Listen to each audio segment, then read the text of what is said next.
ಇನ್ ಮುಂದೆ ನಮ್ ಪಾಲಿಸಿನೂ ಅದೇ ಆಗಿರುತ್ತೆ ಶಿವಕುಮಾರ್. ನಾವತರ ಯಾರ ತಂಟೆಗೂ ಹೋಗೋದ್ ಬೇಡ. ನಮ್ ತಂಟೆಗ್ ಬಂದವ್ರನ್ನ ಯಾವುದೇ ಕಾರಣಕ್ಕೂ ಸುಮ್ಮನೆ ಬಿಡೋದ್ ಬೇಡ. ಆಯ್ತು ಮೇಡಮ್, ನನ್ನ ಕೆಲಸ ಶುರು ಮಾಡ್ತೀನಿ. ಬರ್ತೀನಿ ಮೇಡಮ್, ಬರ್ತೀನಿ sir. Bye. All the best. Thank you.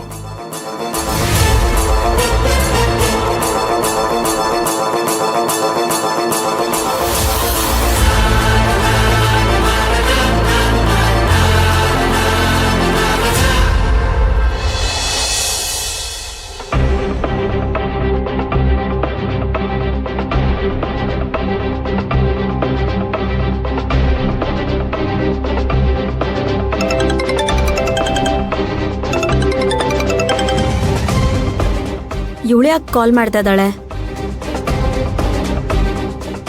Hello. Hello Nandini ಅವರೇ, ಹೇಗಿದ್ದೀರಾ? ಹೇಗೋ ಇದ್ದೀನಿ. ಏನ್ ವಿಷಯ ಹೇಳಿ.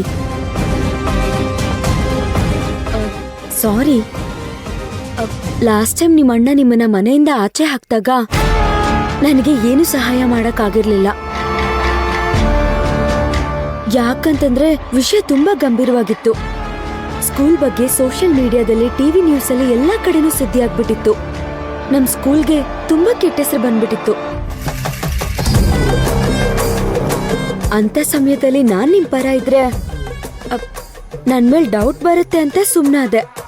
ಅದಕ್ಕೇನ್ ಇವಾಗ ಏನಕ್ಕೆ ಫೋನ್ ಮಾಡಿದಿರೋ ಅದ್ರ ಬಗ್ಗೆ ಹೇಳಿ ನಂಗೆ.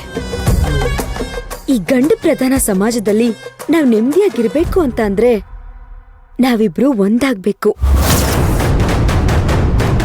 ನಾವ್ ಎಷ್ಟೇ ತ್ಯಾಗ ಮಾಡಿದ್ರು ಈ ರಾವಣ್ ಅಂತವ್ರು ಒಂದ್ ಸ್ವಲ್ಪನೂ ಕೃತಜ್ಞತೆನೇ ಇಟ್ಕೊಳ್ಳಲ್ಲ.